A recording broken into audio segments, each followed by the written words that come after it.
नमस्कार साथियों, आज पढ़ेंगे हम विक्टोरिया क्रॉस गबर सिंह नेगी के बारे में। पहला विश्व युद्ध चल रहा होता है। अब ये विश्व युद्ध कब से कब तक चला, इसे आप कमेंट बॉक्स में ज़रूर लिखिएगा। दुनिया शक्तिशाली दो गुटों में बंटकर युद्ध का मोर्चे पर सभी देश डटे थे। एक तरफ ब्रिटेन, फ्रांस और अमेरिका थे, तो दूसरी तरफ जर्मनी, ऑस्ट्रेलिया, हंगरी और तुर्की जैसे देश थे। पूरी दुनिया में अफरा तफरी मची थी और मानवता शर्मसार हो रही थी। निर्दोष लोगों को मारा जा रहा था। यूरोपीय फ्रंट में खून की नदियां बह रही थी। उस समय भारत में ब्रिटेन का कब्जा था और इस महायुद्ध में भारत अप्रत्यक्ष रूप से शामिल था, क्योंकि भारतीय सैनिक भी ब्रिटेन की ओर से इस युद्ध में भाग ले रहे थे। भारतीय युवाओं को जबरदस्ती ब्रिटिश फौज में भर्ती किया जा रहा था। साहसी और शारीरिक रूप से मजबूत काठी का होने के कारण फौज में पहाड़ी युवकों की बहुत बड़ी मांग थी। सन 1895 में टिहरी के चंबा कस्बे के निकट मंजूण गांव में जन्मा 18 साल का गबर भी ब्रिटिश फौज में भर्ती हो गया। प्रशिक्षण के पश्चात गढ़वाल राइफल्स के इस राइफलमैन को अन्य गढ़वाली सैनिकों के साथ यूरोप में लड़ने के लिए भेजा जाता है। कई मोर्चों पर जर्मन सेना भारी पड़ रही थी। ब्रिटिश सेना कई मोर्चों पर पहले ही हार चुकी थी और फ्रांस के दक्षिणी गांव नैव शैपल पर जर्मनी की सेना का कब्जा हो जाता है।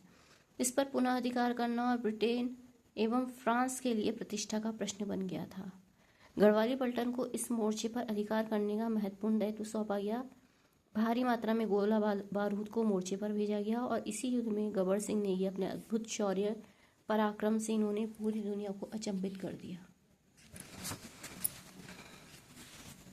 कर्नल ड्रैक ब्रॉकमैन के नेतृत्व में गढ़वाली बटालियन ने आधी रात के अंधेरे में बाईं ओर से हमला किया। पहली और दूसरी कंपनी ने इस हमले का बीड़ा उठाया। जल्द ही फ्रंट लाइन ट्रेंच पर कब्जा कर लिया गया। तुरंत ही एक मशीन गन पोजीशन को भी हथिया लिया गया। कुछ जर्मन सैनिक इसमें पकड़ लिए गए। अचानक दूसरी तरफ से दुश्मन सैनिकों ने भीषण गोलाबारी करके गढ़वाली सैनिकों को भारी नुकसान पहुंचाया। पार्टी कमांडर सहित कई सैनिक मारे जा चुके थे। नेतृत्व करने के लिए कोई नहीं बचा था। राइफलमैन गबर सिंह ने इस मौके पर अदम्य साहस का परिचय देकर कमान अपने हाथ में ले ली और दुश्मन सैनिकों पर हमला जारी रखा। आमने सामने की लड़ाई में उन्होंने अपने संगीन से कई जर्मन सैनिकों को मारकर अपने साथियों की जान बचाई। अद्भुत वीरता व साहस का प्रदर्शन कर कई जर्मन सैनिकों को जिंदा पकड़ा। इसी बीच वह गंभीर रूप से घायल हो गए, लेकिन गोलियों की ऐसी बौछार करते रहे कि जर्मन सेना के 187 सैनिकों को मौत के घाट उतार दिया और नैव शैपल पर गढ़वाली बटालियन ने कब्जा कर लिया। इसी दौरान गंभीर रूप से घायल होने के पर गबर सिंह नेगी वीरगति को प्राप्त हो गए। चंबा के समीपवर्ती गांव के 63 सैनिक भी इस युद्ध में भाग ले रहे थे। इनमें से कई युद्ध में वीरगति को प्राप्त हुए और अनेक घायल हुए।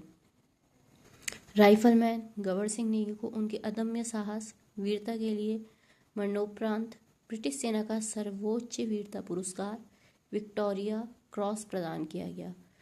उनकी स्मृति व सम्मान में सेना द्वारा वर्ष 1925 में चंबा में एक भव्य स्मारक भी बनाया गया है।